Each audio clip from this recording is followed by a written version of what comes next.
हाँ तो my dear student, आज के क्लास में हम लोग पढ़ने वाले हैं क्लास ट्वेल्थ एनसीईआरटी मैथ के अध्याय 4 जिसका नाम क्या है, सारणिक है। जिसका नाम सारणिक है, जिसे डिटर्मिनेंट्स के नाम से भी जाना जाता है। आज के क्लास में हम लोग क्या करेंगे, इसका इंट्रोडक्शन देखेंगे। इंट्रोडक्शन देखेंगे, परिचय देखेंगे कि सारणिक क्या है या सारणिक किसको कहते हैं। उसके साथ ही साथ इस अध्याय में हम लोग देखेंगे कि हमें क्या क्या पढ़ना है, क्योंकि यदि आप एक टॉपर बनना चाहते हैं, यदि आप एक टॉपर बनना चाहते हैं अर्थात मैथ में 100 में से 100 स्कोर करना चाहते हैं, तो माय डियर स्टूडेंट आपका जो पढ़ने का तरीका है चेंज करना होगा। पढ़ने का तरीका चेंज करना होगा, तभी आप 100 आउट ऑफ 100 स्कोर कर सकते हैं। क्योंकि क्या है कि जो टॉपर करता है, जो टॉपर बनता है, तो क्या होता है कि उसका देखिएगा 100 आउट ऑफ 100 रहता है। 100 आउट ऑफ 100 किसी स्टूडेंट का रहता है मैथ में नंबर, तो कैसे रहता है, तो उसका पढ़ने का जो तरीका होता है अदर स्टूडेंट से थोड़ा अलग होता है। तो आपको क्या करना है, टॉपर की तरह पढ़ना है। तो सबसे पहले आपको क्या करना है कि कोई भी चैप्टर आप पढ़िए तो उसका इंट्रोडक्शन क्लास कीजिए। उसके बाद उस चैप्टर के जितने भी कॉन्सेप्ट है, जितने भी थ्योरी है, सभी का विस्तार पूर्वक अध्ययन कीजिए और उसके बाद क्या कीजिए, क्वेश्चन का प्रैक्टिस कीजिए। तो चलिए आज के क्लास में हम लोग देखेंगे सबसे पहले सारणिक। सारणिक किसे कहते हैं या सारणिक क्या है, तो चलिए स्टार्ट करते हैं। तो सारणिक के परिभाषा के बारे में बात किया जाए माय डियर स्टूडेंट, क्या कि सारणिक का परिभाषा क्या है, इससे फ़र्क नहीं पड़ता है कि सारणिक का परिभाषा आपको आता है या नहीं आता है, मेन कॉन्सेप्ट से फ़र्क पड़ता है। लेकिन आपको क्या करना है कि जानना है थोड़ा सा। तो सारणिक का परिभाषा क्या है, छोटा सा है, सिंपल सा है, 100% अच्छा परिभाषा है। क्या है कि वर्ग आव्यूह के संख्यात्मक मान को, क्या है कि वर्ग आव्यूह का संख्यात्मक मान को सारणिक कहते हैं। क्या है कि वर्ग आव्यूह के संख्यात्मक मान को ही क्या कहते हैं, सारणिक कहते हैं। और सारणिक को क्या है कि सारणिक को डेट ए के द्वारा सूचित किया जाता है। क्या किया जाता है कि सारणिक को डेट ए के द्वारा सूचित किया जाता है, या सारणिक को क्या है, मोड ए के द्वारा सूचित करते हैं। मतलब जैसे कि एक आव्यूह है क्या, ए है, तो इसका सारणिक क्या होगा, मोड ए। इसे क्या पढ़ेंगे, मोड ए नहीं पढ़िएगा, इसे पढ़ना है सारणिक ए। क्या पढ़ना है, सारणिक ए। मतलब सीधा सा समझिए कि सारणिक को जो सूचित किया जाता है डेट ए के द्वारा सूचित किया जाता है। क्या डेट ए के द्वारा सूचित किया जाता है, लेकिन इसका यूज कम होता है। क्या इसका यूज कम होता है, आपको हमेशा दिखाई देगा कि सारणिक ए इस तरह से इसको क्या करते हैं, सूचित करते हैं। मतलब सीधा सा आप समझिए कि सारणिक को दो तरीका से रिप्रेजेंट किया जाता है। पहला जो है डेट ए और दूसरा जो है सारणिक ए। इस तरह से लिख करके हम इसको क्या करते हैं, दर्शाते हैं, अंकित करते हैं या निरूपित करते हैं, तीनों एक ही है। मतलब सीधा सा यहाँ पे हम समझ गए कि सारणिक क्या है और सारणिक किसे कहते हैं। उसके बाद हम लोग देखेंगे कि कुछ महत्वपूर्ण बिंदु, क्या सारणिक से संबंधित कुछ महत्वपूर्ण बिंदु। जैसे पहला क्या है कि सारणिक जो है, क्या सारणिक एक संख्या है। क्या है, सारणिक जो है एक संख्या है। सीधा सा बात रखिएगा कि सारणिक आदि परिभाषा भी आपसे पूछ देने हैं, तो यहाँ पे इतना याद नहीं रहे, लेकिन आसान डिफिनेशन है कि वर्ग आव्यूह के संख्यात्मक मान को ही सारणिक कहा जाता है। लेकिन इतना नहीं पता रहे तो सीधा सा बताना है कि सारणिक जो है क्या है, एक संख्या है। क्या सारणिक एक संख्या है। उसके बाद दूसरा यहाँ पे क्या आता है, दूसरा जो सारणिक का विशेषता है इसमें कि सारणिक में पंक्ति की संख्या, क्या है, पंक्ति की संख्या और स्तंभ की संख्या, क्या पंक्ति की संख्या और स्तंभ की संख्या बराबर होती है। क्या है कि सारणिक में एक चीज़ हमेशा क्या होता है, पंक्ति की संख्या, मतलब क्या है कि आर बराबर सी, दोनों क्या होगा, आपस में बराबर होगा। क्या आपस में बराबर होगा। मतलब सीधा सा आप यहाँ से समझिए माय डियर स्टूडेंट कि केवल वर्ग आव्यूह का, क्या केवल वर्ग आव्यूह का सारणिक होता है। क्या होता है, केवल वर्ग आव्यूह का सारणिक होता है। यदि कोई आव्यूह वर्ग आव्यूह नहीं है तो उसका सारणिक नहीं निकाला जा सकता है, या उसे सारणिक के रूप में नहीं रिप्रेजेंट किया जा सकता है। मतलब सीधा सा समझिए कि कोई भी सारणिक रहेगा ने, ओकरा में पंक्ति की संख्या, क्या पंक्ति की संख्या अब बराबर में स्तंभ की संख्या रहेगा, क्या पंक्ति की संख्या बराबर स्तंभ की संख्या हो रहेगा, तभी वह क्या है सारणिक संभव है, क्या तभी सारणिक संभव है। उसके बाद फिर यहाँ पे अगला है माय डियर स्टूडेंट, क्या है कि यदि ए कोई वर्ग अवयव है, ध्यान दीजिएगा कि यदि ए जो है ना कोई वर्ग अवयव है, क्या कोई वर्ग अवयव है, तो वर्ग अवयव कहने का मतलब यहाँ से सीधा सा स्पष्ट हो गया कि इसमें पंक्ति की संख्या और स्तंभ की संख्या बराबर होगा, ठीक है। हो तो इसके सारणिक को मतलब क्या है कि कोई जो ए है, ए क्या है एक वर्ग अवयव है, क्या ए जो है एक वर्ग अवयव है, तो इसका जो सारणिक होगा, क्या इसका जो सारणिक होगा, तो इसके सारणिक को क्या करेंगे, सारणिक ए के द्वारा सूचित करते हैं, क्या इस तरह से क्या करेंगे सूचित करेंगे। तो यहाँ पे भी है क्या, इसको सारणिक ए द्वारा निरूपित किया जाता है। मतलब सीधा सा समझिए कि कोई भी अवयव दिया रहा है, जैसे कि मान लिया जाए दे दिया अवयव बी जो है, क्या अवयव बी जो है क्या है वर्ग अवयव है, तो इसका सारणिक क्या होगा, बस कुछ नहीं करना, यहाँ से बी है तो मोड लगा देना है, क्या मोड वाला जो चिन्ह होता है ना उसको लगा देना है, मतलब सारणिक वाला जो चिन्ह होता है उसको लगा देना। मान लिया जाए कोई अवयव यहाँ पे सी दिया गया है, तो इसका सारणिक पूछे तो यहाँ से सिर्फ ऐसे करके बना देना, यही हो गया इसका सारणिक, क्या यही हो गया सारणिक। बिल्कुल आसान है, क्या बिल्कुल आसान है। तो चलिए हम लोग देखते हैं कि इस चैप्टर के अंतर्गत हमें क्या क्या पढ़ना है। तो सबसे पहले हम लोग देखेंगे माय डियर स्टूडेंट, क्या देखेंगे कि सारणिकों के कोटि, क्या सारणिकों के कोटि मतलब कितने कोटि का सारणिक हमें इस क्लास में मतलब 12th क्लास में पढ़ना है, क्या सारणिक के अंतर्गत कितने कोटि तक के सारणिक का अध्ययन हमें करना है और कितने कोटि तक के सारणिक से प्रश्न पूछा जाता है। उसके साथ ही साथ देखेंगे उसका विस्तार हम लोग कैसे करेंगे, क्या विस्तार हम लोग कैसे करेंगे, अर्थात उसका जो मान ज्ञात करेंगे, क्या उसका जो मान ज्ञात करेंगे, मान ज्ञात हम लोग कैसे करेंगे, क्योंकि जब मान हम ज्ञात करते हैं विस्तार करके ही ज्ञात करते हैं।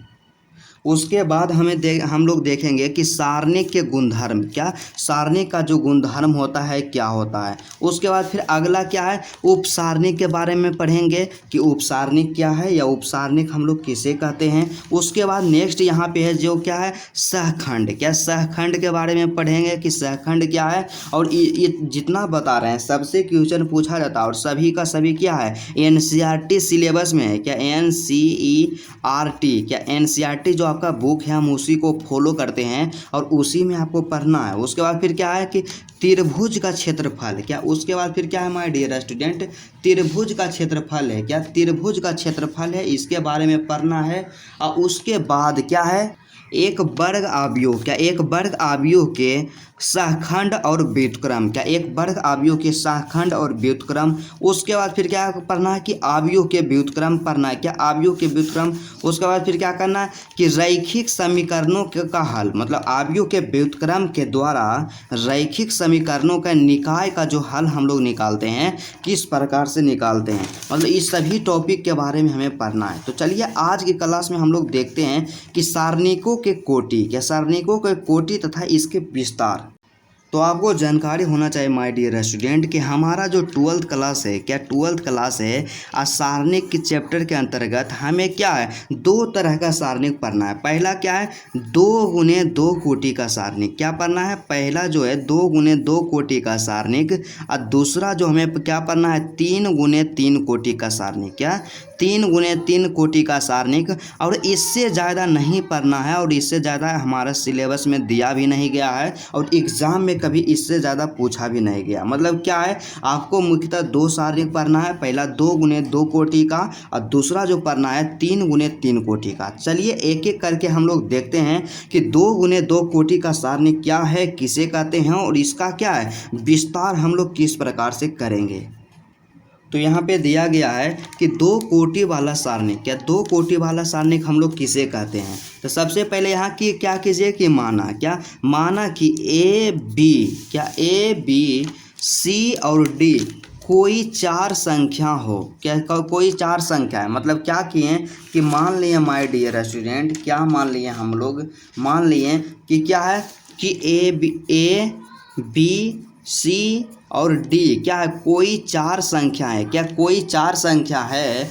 तो क्या है कि सारणिक के अंतर्गत A B C D जो क्या है को दो कोटि का सारणिक कहा जाता है। क्या इसी को क्या कहते हैं, दो कोटि का सारणिक कहते हैं। मतलब क्या है, सीधा सा हम यहाँ पे क्या किए कि मान लिए कि हमारे पास चार संख्या हैं, पहला है ए, दूसरा है बी, तीसरा है सी और चौथा है डी। तो दो कोटि का, दो गुने दो कोटि का सारणिक कैसे होगा, तो यहाँ से ए बी सी डी, यही क्या हो गया, दो गुने दो कोटि का सारणिक हो गया। तो चलिए सबसे ज़्यादा मोस्ट इम्पोर्टेंट यहाँ पे यह है कि दो गुने दो कोटि के सारणिक का हम लोग विस्तार कैसे करेंगे। क्या है कि द्वितीय कोटि के सारणिक का विस्तार, के सारणिक का विस्तार और विस्तार करके इसका मान हम लोग कैसे ज्ञात करेंगे, क्योंकि एग्ज़ाम में ऑब्जेक्टिव तो पूछता ही है, क्या ऑब्जेक्टिव तो पूछता है, उसके साथ साथ सब्जेक्टिव क्वेश्चन भी पूछ लेता है उसका विस्तार करने के लिए। तो चलिए सबसे पहले क्या करते हैं माय डियर स्टूडेंट, एकदम प्रैक्टिकल समझते हैं।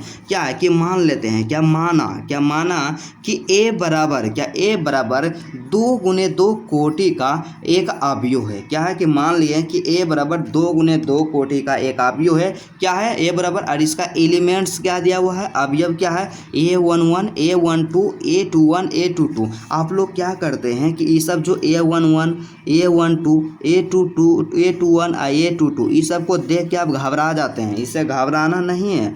इसका मतलब क्या हुआ कि A11, क्या A11, तो A11 का मतलब आप कोई भी संख्या रख सकते हैं। क्या है, A1 का मतलब वो 6 भी हो सकता है, 7 भी हो सकता है, 8 भी हो सकता है, मतलब कोई भी संख्या। जैसे आप क्या करते थे कि किसी को x मान लेते थे और x का मान कुछ भी निकल करके आता था, बस वही यहाँ पे काम है। A11 का मतलब क्या, एक चीज़ और आप ध्यान दीजिएगा, आपको हम आर्ग्यू में बताए हैं कि A11, तो 11, तो यहाँ पहला जो 1 है ना, ये दर्शाएगा पंक्ति को। क्या, पहला 1 दर्शाएगा पंक्ति को, और दूसर का जो 1 है ये दर्शाएगा स्तंभ को। क्या, दूसर का 1 है दर्शाएगा स्तंभ को। मतलब सीधा से समझिए कि A11 कहने का मतलब कि पहला पंक्ति पहला स्तंभ, ये पहला पंक्ति है और पहला स्तंभ, फिर पहला पंक्ति दूसरा स्तंभ, दूसरा पंक्ति पहला स्तंभ, दूसरा पंक्ति दूसरा स्तंभ, ऐसे है। ठीक है, तो उतना आप दिमाग नहीं लड़ाइए डिटेल्स में, सीधा सा समझिए कि ए बराबर एक अवयव है दो गुने दो कोटि का। क्या, दो गुने दो कोटि का, तो सबसे पहले ये अवयव दिया गया है, तो इसलिए अवयव ए का, क्या अवयव ए का सारणिक, क्या अवयव ए का सारणिक आप निकाल लीजिएगा। तो इसका सारणिक क्या होगा, इसका सारणिक जब हम निकालेंगे, बस जैसे अवयव दिया गया है बस सारणिक का चिन्ह लगा दिए और उसके अंदर लिख दिए A11 A12 A21 A22, इस तरह से लिख दिए, राइट। अब क्या करना है कि इसका विस्तार करना है। तो विस्तार करने के लिए हम कुछ भी नहीं करेंगे, विशेष दिमाग नहीं लगाएंगे। अब क्या है कि एक चीज़ के बारे में आप लोग पढ़े होंगे, क्या एक चीज़ के बारे में आप लोग पढ़े हैं से कोई भी यहाँ पे वर्ग दे दे आपको, क्या अब 8 क्लास चाहे 9th क्लास में आप पढ़े होंगे कि वर्ग और आयत के बारे में। मान लीजिए ए एक वर्ग है, तो इसमें आपको बोलेगा विकर्ण कितना होगा, तो इसमें 2 गो विकर्ण होगा। क्या, 2 गो विकर्ण होगा। पहला मेन विकर्ण तो ई हो जाएगा, एक विकर्ण, और दूसरा विकर्ण क्या हो जाएगा, ई वाला हो जाएगा, 2 विकर्ण हो जाएगा। ठीक है, और उसी तरह से क्या है कि एक मान लिया जाए आयत रहता है, तो आयत में भी बोले आपको विकर्ण निकालने के लिए, पहला विकर्ण हो गया और दूसरा विकर्ण हो गया, बस इतना ही आपको समझना है। आपको क्या करना है, बस इसमें भी क्या करना है कि विकर्ण बनाना है। जैसे कि यहाँ पे दिया गया, तो यहाँ से पहला विकर्ण बना देंगे क्रॉस मल्टीप्लाई करके, पहला क्रॉस मल्टीप्लाई कीजिए या विकर्ण बनाइए। पहला जो विकर्ण ही बनेगा ना मेन विकर्ण, और दूसरा का यहाँ से इस तरह से बन जाएगा। तो क्या करना है कि ई दोनों को गुना कर देना है। तो जैसे कि यहाँ पे पहला क्या है A11, तो यहाँ से A11 कर देंगे, क्या A11 कर देंगे, और गुना में क्या करना है, इसको गुना करना क्रॉस मल्टीप्लाई, मतलब इसका विकर्ण यह है A12, क्या A22, तो A22। ठीक है, एकरा में घटा देना है, माइनस कर देना है दूसर का विकर्ण के जो अवयव है ना ओकर गुणनफल को, गुणनफल के। तो दूसर विकर्ण क्या है, दूसर विकर्ण यही वाला है। तो यहाँ पे क्या है, क्या है A12 है, क्या A12, और गुने में इसको मल्टीप्लाई करेंगे A21। या सीधा सा आप समझिए ना कि कोई भी मान लिया जाए यहाँ से दे दिया है, कोई मैट्रिक्स यहाँ पे दे दिया गया है, तो इसको क्रॉस मल्टीप्लाई कर दीजिएगा, क्या क्रॉस मल्टीप्लाई कर करके घटा दीजिएगा, यही काम आपको करना है। तो यहाँ से यही यहाँ पे क्या कर दिए, इसको इससे गुना कर दिए और इसको इससे गुना कर दिए अपने अपने विकर्ण के साथ। ठीक है, तो A11, तो A11 गुने A22, तो A22 हो गया। ठीक है, फिर माइनस कर देंगे, फिर ई दोनों को गुना करेंगे, तो यहाँ से हो जाएगा A21 गुने A12। अब यहाँ पे घबराइएगा ना कि A21 हम लिख दिए, आप पहले में A12 लिखिएगा तो गलत हो जाएगा। जो आप लिखिएगा सब सही होगा। बस आपको दिमाग क्या लगाना है कि क्रॉस मल्टीप्लाई कर देना है। क्या क्रॉस मल्टीप्लाई करके गुना करके घटा देना है। मतलब सीधा सा आपको क्या करना है कि विकर्ण बनाना है। पहला विकर्ण मेन विकर्ण ए हो गया और दूसर का विकर्ण ए हो गया, दोनों के गुना करके घटा देना है। मतलब यहाँ पे हम देखिए दर्शा भी दिए हैं कि क्या करना है कि इसमें मुख्य विकर्ण के अवयवों, क्या मुख्य विकर्ण के अवयवों, तो मुख्य विकर्ण कौन है, वो हो गया, तो ई वाला हो गया मुख्य विकर्ण। मुख्य विकर्ण के अवयव कौन है, A11 और A22। क्या A11 और A22 के गुणनफल, क्या के गुणनफल में से, क्या के गुणनफल में से दूसरे विकर्ण के अवयवों, तो दूसरा विकर्ण यही न है और इसका अवयव कौन है, A12 है और A21 है। ठीक है, दूसरे विकर्ण के अवयवों A12 और A21 के गुणनफल को घटा देते हैं। क्या के गुणनफल को घटा देते हैं। बस यही विस्तार करने का तरीका है और इसका जो वैल्यू आएगा वही इसका क्या आ जाएगा, मान आ जाएगा। जैसे कि यहाँ पे क्या यहाँ पे दिया गया है, मान लिया जाए एग्जाम्पल के द्वारा हम लोग समझते हैं, समझने का प्रयास करते हैं। तो यहाँ पे एक सारणिक दिया गया है। क्या एक सारणिक दिया गया है जिसका अवयव है 4 है, 2 है, 3 है और 5 है। ठीक है, तो इसका क्या बोला कि मान प्राप्त कीजिए। क्या कीजिए, मान प्राप्त कीजिए। तो मान प्राप्त करने के लिए आप क्या कीजिएगा, तो मान प्राप्त करने के लिए आप वही कीजिएगा कि सबसे पहले क्या करना है कि क्रॉस मल्टीप्लाई करना है। क्या क्रॉस मल्टीप्लाई करके घटा देना है। तब पहला विकर्ण क्या है, मेन विकर्ण ई वाला है, 4 और 5 हो जाएगा गुना में, यहाँ से कर देंगे क्या 4 × 5, क्या कर देंगे 4 × 5, इसको ब्रैकेट में आप बंद कर दीजिए, फिर माइनस कर देंगे और दूसर का विकर्ण यही न है 2 × 3, तो यहाँ से कर देंगे क्या 2 × 3 कर देंगे, क्या 2 × 3 कर देंगे, फिर बराबर देके आप इसका कैलकुलेशन कर दीजिए। तो 4 × 5 क्या हो जाएगा 20 हो जाएगा, 4 × 5 तो हो जाएगा 20 हो जाएगा। अब माइनस है तो यहाँ से माइनस दे देंगे, 3 दूना 6 करेंगे, 3 दूना 2 × 3 करेंगे तो यहाँ से क्या आ जाएगा 6 आ जाएगा। क्या 2 × 3 करेंगे तो 6 आ जाएगा और 20 में से 6 को घटा दिए तो यहाँ से क्या आ जाएगा 14 आ जाएगा। क्या 14 आ जाएगा और यही इसका आंसर हो गया। क्या यही इसका आंसर हो गया। और यदि मान लिया जाए, क्या यदि मान लिया जाए दूसरा आपके पास कोई सारणिक दे दिया 2 × 2 कोटि का ही से, मान लीजिए माइनस के 6, 5 और उसके बाद फिर दे दिया 4 दे दिया और माइनस के 7 दे दिया। ठीक है, सारणिक है और बोलेगा इसका मान निकालने के लिए, तो बस क्या कीजिएगा क्रॉस मल्टीप्लाई कीजिए। पहले माइनस के 6 और गुने में माइनस के 6 कर दिए। ठीक है, फिर माइनस कर देना है। दूसर का विकर्ण क्या है, दूसर का विकर्ण यही है 5 × 4 कर देंगे, तब 5 और गुना में क्या कर देंगे 4 कर देंगे। क्या 5 × 4, तो यहाँ से आप क्या कीजिए माइनस माइनस हो गया प्लस, 6 × 7 नहीं यहाँ पे है, क्या यहाँ 7 है